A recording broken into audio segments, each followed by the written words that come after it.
That sound is real. It was recorded above the planet Jupiter on June 24th, 2016, and it lasted nearly 2 hours. But here's the strange part. Out there, in the vacuum of space, that sound shouldn't exist at all. There's no air, nothing to carry it. So what were we actually hearing? And what would happen if you stopped listening from orbit and fell straight down into the storm?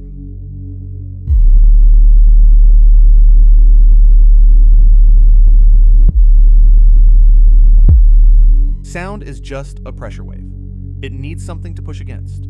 Air, water, rock. Space has none of that, which is why most of the universe is silent. Gas giants break that rule. Jupiter is 11 times wider than Earth, with an atmosphere thousands of miles deep. It is quite literally the loudest place in the solar system. An entire world made of the one thing sound needs to travel. So today, we're going to fall through it, from the edge of its magnetic field, all the way down toward a core hotter than the surface of the sun. And at every layer, the sound is going to change, until it becomes something no human ear was ever built to hear. Headphones on. Let's drop. We start millions of miles out, and we're already in danger. Jupiter's magnetic field is the single largest structure in the solar system. Where it slams into the solar wind, it creates a shockwave, like the sonic boom off a fighter jet, except this one is wider than 1,000 Earths. That collision is what Juno actually recorded.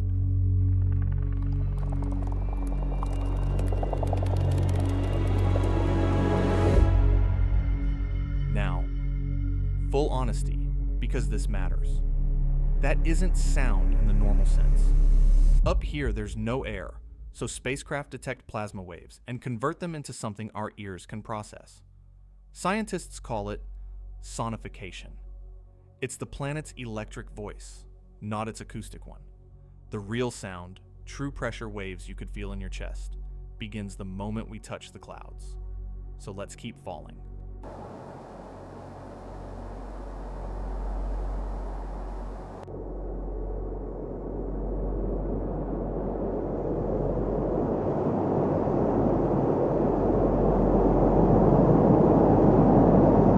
The temperature out here is 230 degrees below zero. The first thing you'd hear isn't a roar. It's a whisper, a thin, high howl, because the air this high is barely there.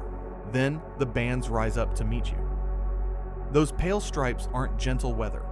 They're continent-sized rivers of gas, flowing in opposite directions at 400 miles an hour. That's nearly twice the speed of the strongest hurricane on Earth. As you sink into them, the whisper turns into a wind that never stops, and it's getting louder. Here's something the movies get wrong. Jupiter's clouds don't glow. The deeper layers swallow the sunlight within the first few miles, and everything goes black. Total black. You're no longer falling toward something. You're just falling, blind, with no floor, no horizon, no up. The only thing left is what you can hear.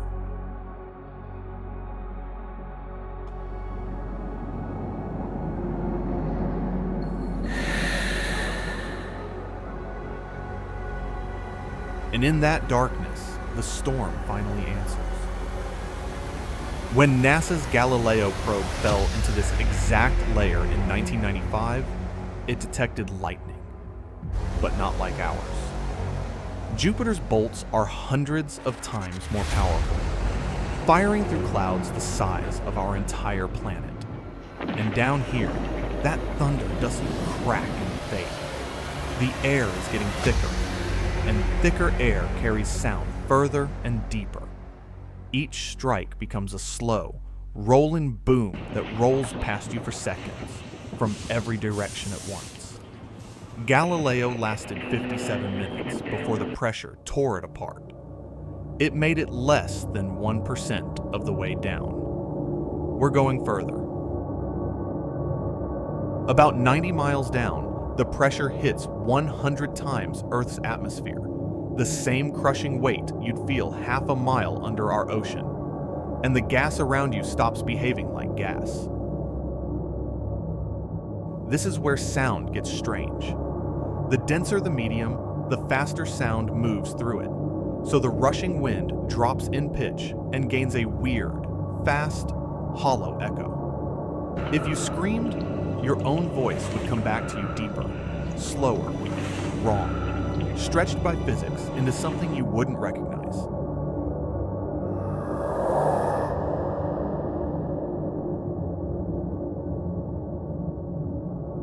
You're not falling through air anymore. You're sinking into something between a liquid and a gas, and it's starting to push back. Scientists call this a supercritical fluid. Not quite liquid, not quite gas, something Earth never lets you experience. It's syrupy. It resists every movement. The temperature is now 3,000 degrees, hot enough to melt aluminum, and the sound becomes a single continuous drone. In a medium this dense, pressure waves move so fast and so cleanly that individual noises blur together into one low, endless hum. The sound of an entire planet pressing in on you.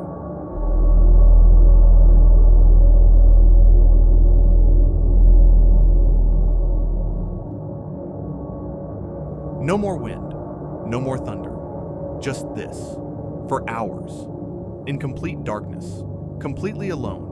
Because radio can't escape this deep either. From here down, the universe can't hear you, and you can't hear it. Tens of thousands of miles down, the pressure reaches 40 million times Earth's. And here, the most abundant element in the universe does something it can't do anywhere on our planet. Hydrogen gets squeezed so hard it turns into a metal. A liquid metal ocean that carries electric current and generates Jupiter's entire magnetic field. Sound through metal doesn't drift, it rings. Strike a metal bar and the note travels almost instantly, clean and sustained.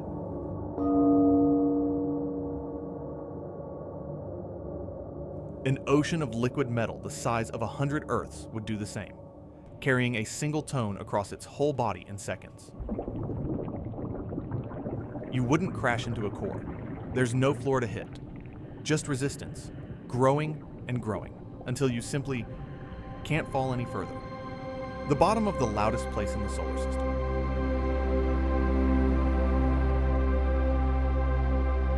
But here's the twist that changes everything.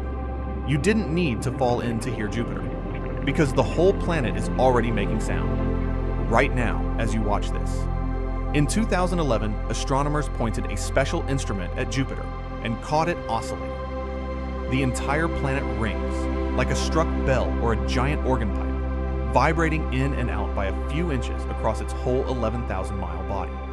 We can't hear it because the note is absurdly low, 1,000 times deeper than the lowest sound a human ear can detect. It's infrasound, a planet-sized hum that's been going for billions of years.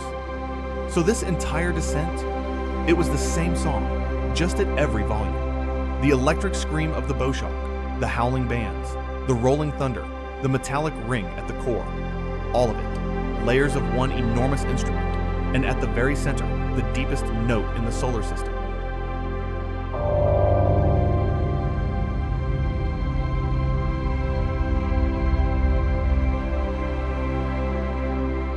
Sound needs a world to live in. Earth gave us birdsong and oceans and music.